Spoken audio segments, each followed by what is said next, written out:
Buletin pagi 18 Januari anda bersama saya Marslah Hasan. Antara tajuk utama pagi ini.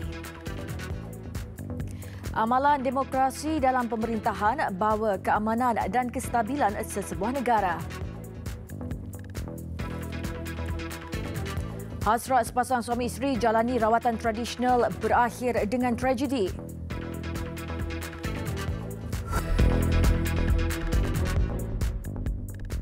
Assalamualaikum dan salam sejahtera. Tun Dr. Mahathir Mohamad menegaskan amalan demokrasi dalam sistem pemerintahan antara faktor yang membawa keamanan dan kestabilan dalam sesebuah negara. Ini kerana ia akan memacu negara untuk membangun dengan lebih pesat. Perdana Menteri juga menekankan pentingnya menarik pelaburan asing untuk agenda pembangunan. Butirannya bersama Kamaruddin Mapeh di Dakar, Senegal. Tun Dr. Mahathir berkata, dengan wujudnya keamanan dan kestabilan dalam negara, Malaysia dapat membangun dengan lebih pesat. Tambahnya, hasil demokrasi hanya dapat dinikmati jika rakyat memahami kuasa undi. Beliau berkongsi pengalaman Malaysia ke arah pembangunan pada sesi dialog sempena persidangan mengenai kemunculan Afrika di Pusat Persidangan Antarabangsa Abu Diouf, Dakar. Turut sama dalam panel itu Presiden Senegal Macky Sall dan Presiden Mali Ibrahim Boubacar Keïta. Dalam sesi dialog berasingan, Tun Dr. Mahathir turut menyentuh kepentingan wujudnya kerjasama antara kerajaan dan sektor swasta. It is quite clear that antagonism between government and private sector is not something that will help a country or a government. Cooperation with the private sector or the Malaysia Incorporated concept helps the whole country to develop very fast. Dalam sidang media kemudiannya, Tun Dr. Mahathir menggesa syarikat dari Malaysia agar merebut peluang untuk melabur di Afrika yang kaya dengan sumber asli. Kata beliau, peluang itu telah lama dilihat oleh negara-negara dari Eropah termasuk Turki dan China.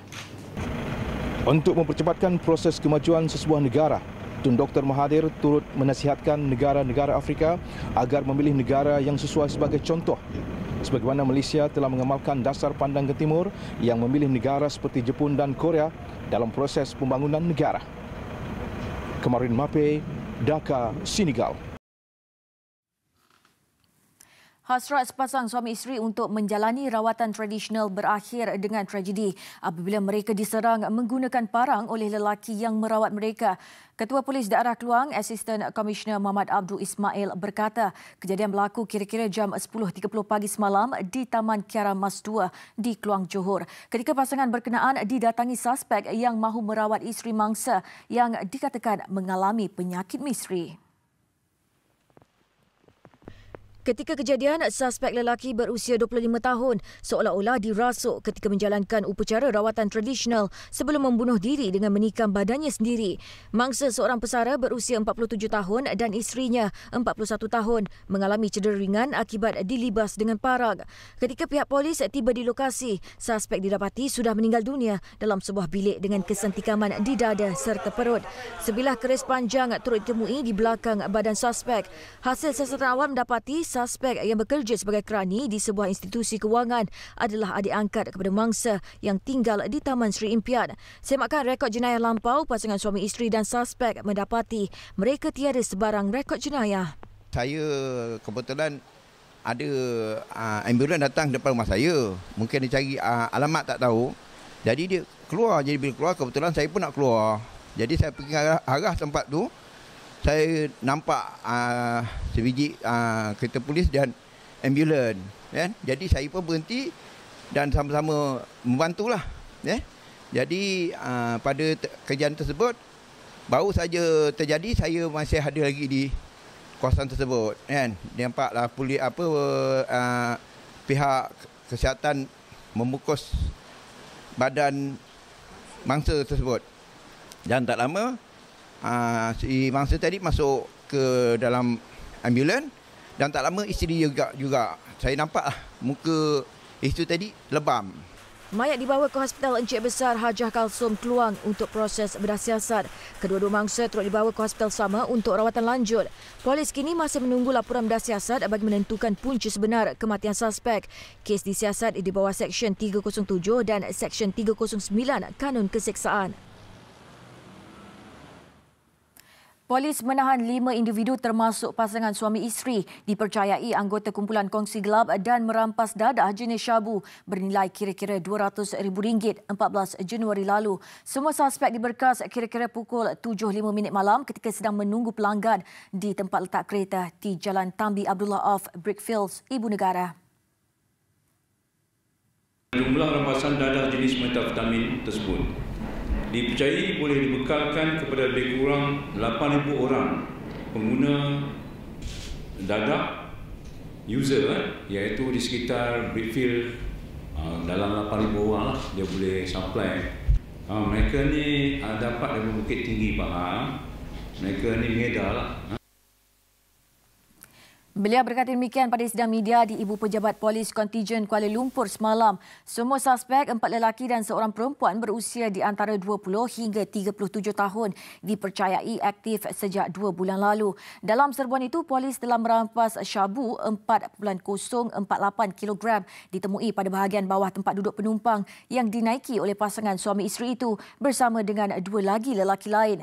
Mereka ditahan ketika sedang menunggu untuk melakukan jual beli dadah dengan seorang lagi suspek yang menaiki kereta lain juga diberkas di lokasi sama. Seorang daripada penumpang kereta itu adalah saudara kepada wanita berkenaan. Turut disita barang rampasan daripada semua suspek yang bernilai lebih RM55,000. Mereka ditahan reman di bawah Seksyen 117 Kanun Acara Jenayah selama 7 hari.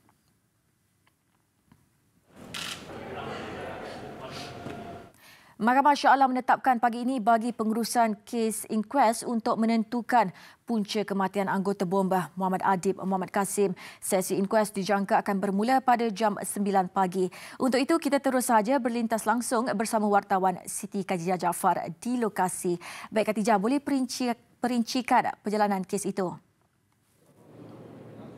Ya, ketika ini saya berada betul-betul di hadapan Mahkamah Session 8 di tingkat 4 bangunan annex di Mahkamah Shah Alam ini, di mana pada bila-bila masa sahaja lagi akan bermulanya atau berlangsungnya inkuest hari pertama melibatkan kes pembunuhan ataupun untuk mengetahui punca kematian anggota bomba Allahyarham Muhammad Adib Muhammad Kasim ini, yang mana lokasi ini juga telah pun mula dipenuhi dengan para pengamal media sejak dari jam 7 pagi lagi, di mana ketika ini kalau dapat dikongsikan bersama juru gambar saya, ketika ini pihak media baru saja diberikan kebenaran untuk beratur, kalau dapat dilihat sedang berbaris untuk mendaftarkan nama bagi membolehkan mereka mempunyai pengesahan ataupun kebenaran untuk masuk ke dalam Mahkamah Session 8 ini, seterusnya untuk membuat liputan bagi agensi berita masing-masing, di mana kalau saya dapat kongsikan semalam, kami telah pun mendapat arahan daripada pihak Polis Diraja Malaysia bahawa hanya 3 media tempatan sahaja yang dibenarkan masuk ke dalam mahkamah ini untuk membuat liputan, dan pada pagi ini nampaknya telah diberikan ruang dan peluang kepada media lain, namun masih lagi mempunyai had-had yang dilimitkan, namun saya tak pasti berapa jumlah amount tempat duduk di dalam yang boleh dimuatkan untuk para media ketika ini. Dan saya difahamkan tadi, saya bertanya kepada polis-polis yang menjaga ruang pendaftaran ini, polis mahkamah, sama ada keluarga ataupun pihak bomba, anggota bomba telah pun sampai berada di dalam, namun mereka mengatakan sehingga kini tiada lagi kelibat anggota bomba maupun ahli keluarga arwah Adib berada di dalam ini bagi mengikuti prosiding inquest pada pagi ini. Dan ketika ini saya difahamkan prosiding akan bermula pada bila-bila masa sahaja lagi, namun sebarang perincian ketika ini saya tiada lagi sebarang maklumat, contohnya maklumat seperti siapa hakim ataupun panel yang akan terlibat dalam proses inkuest ini, pihak pendakwaan, pihak pembelaan, semua maklumat itu hanya akan kami perolehi nanti. Dijangkakan satu sidang media akan diadakan apabila inkuest ini ini selesai sebentar saja lagi selepas ianya dimulakan nanti. Dan untuk anda di luar sana yang tidak mempunyai maklumat mengenai inkuest ini, sebenarnya Peguam Cara Negara 3 iaitu Datuk Muhammad Hanafiah Zakaria Muhammad Hanafiah yang juga Ketua Unit Bicara dan Rayuan Pejabat Peguam Negara sebelum ini berkata pihaknya telah pun memfailkan dokumen permohonan kes ini di Pejabat Pendaftar Kompleks Mahkamah Shah Alam ini, dan mahkamah kemudian telah pun menentukan tarikh ini untuk inkuest Adib, yang mana proses inkuest ini akan dijalankan di sini. Dan sebelum ini Menteri Dalam Negeri Tan Sri Muhyiddin Yassin juga memberitahu Peguam Negara telah pun mengarahkan magistrate untuk menjalankan inkuest bagi menentukan punca kematian Muhammad Adib, yang mana hasil dapatan tertentu polis antaranya termasuk rakaman percakapan saksi, lakonan semula dan hasil bedah siasat pihak forensik patologi hanya boleh didedahkan di dalam mahkamah sepanjang inkuest ini berlangsung.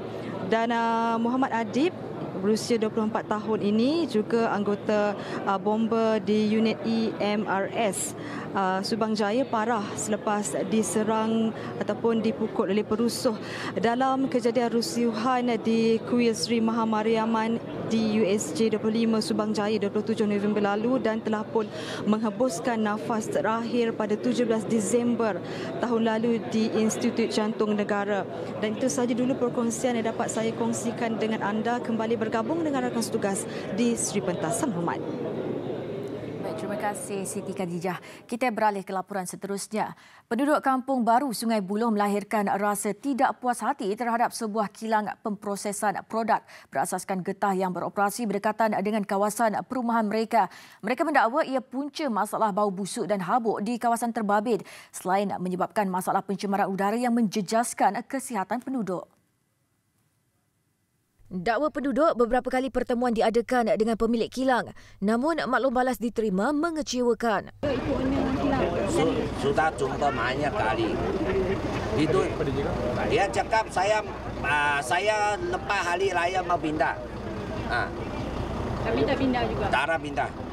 Lagi belum lepas hari raya bulan 9 30 hari bulan alas sudah keluar surat dia pun tak pindah. Masalah bau busuk dan pencemaran habuk turut dipanjangkan kepada pihak Jabatan Alam Sekitar, namun tidak ada sebarang tindakan lanjut.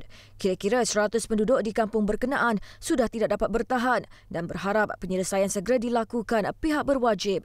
Itu problem dia bikin itu tayar kan, dia masak itu tayar kan, dia ada asap banyak bau.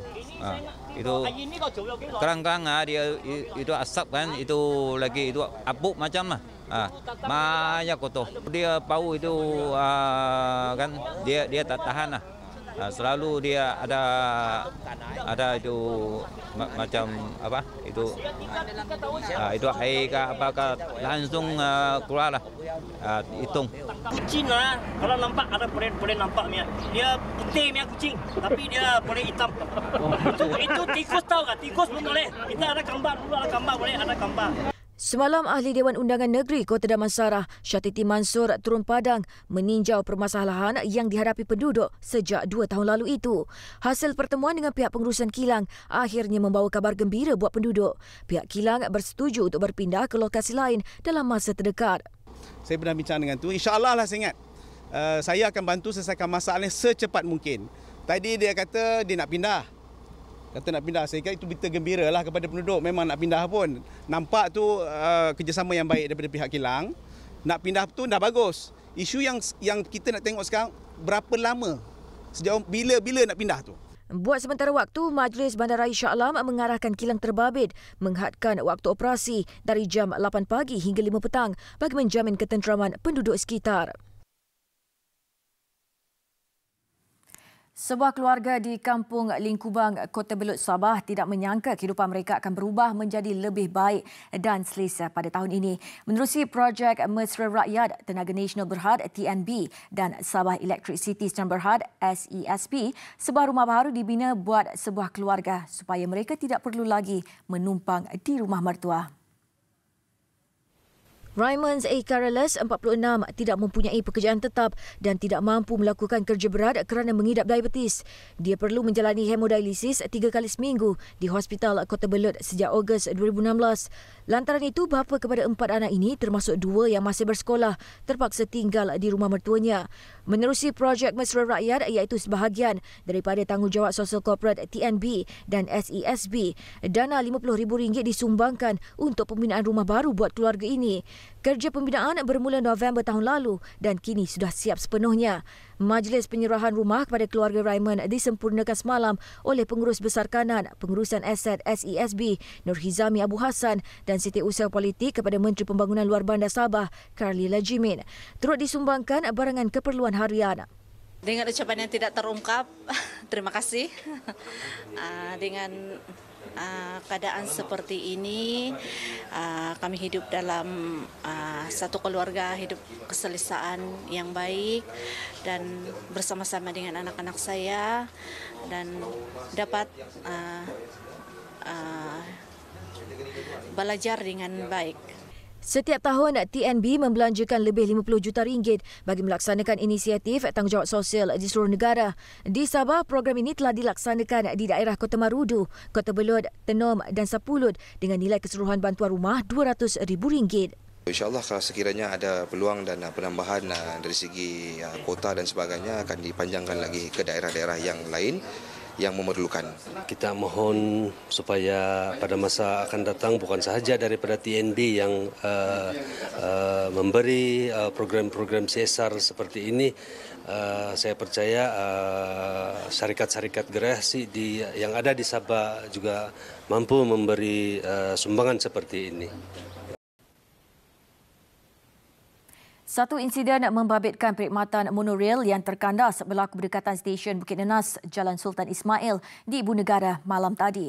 Menurut Komander Operasi Jabatan Bomba dan Penyelamat Kuala Lumpur, Zafri Ramli, pihaknya menerima panggilan kecemasan pada kira-kira jam 7.17 malam. Sebuah jentera dari Balai Bomba dan Penyelamat Jalan Hang Tuah dengan kekuatan 11 orang anggota dan sebuah jentera Aerial Leather Platform ALP dihantar ke lokasi. Setibanya di tempat kejadian, pihak pengurusan monorail didapati telah mengambil tindakan membaik pulih monorail terjejas. Namun dengan bantuan pihak bomba, sebuah gerabak telah dihantar untuk memindahkan mangsa dan memastikan setiap penumpang dipindahkan dengan selamat.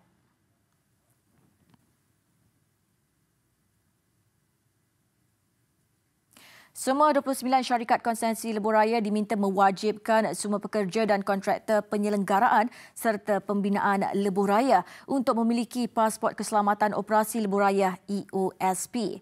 Ia bagi memastikan mereka mengikuti prosedur keselamatan. Ketua Pengarah Lembaga Lebuhraya Malaysia LLM, Datuk Seri Aziz Abdullah berkata EOSP itu boleh disamakan seperti kad hijau Lembaga Pembangunan Industri Pembinaan CIDB yang diperlukan oleh pekerja dalam industri pembinaan. Katanya setakat ini kaki tangan dan kontraktor penyelenggaraan serta pembinaan lebuhraya milik PLAS telah diwajibkan mempunyai EOSP. Juga yang terbaru, Senai Desaru Expressway Berhad STEB.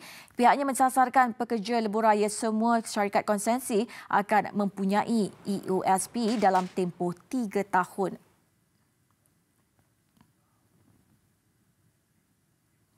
Kementerian Air, Tanah dan Sumber Asli komited menjayakan pelan induk teknologi hijau yang berkisar kepada penggunaan semula sebahagian daripada sisa buangan biopepejal untuk penjanaan tenaga elektrik menjelang 2030.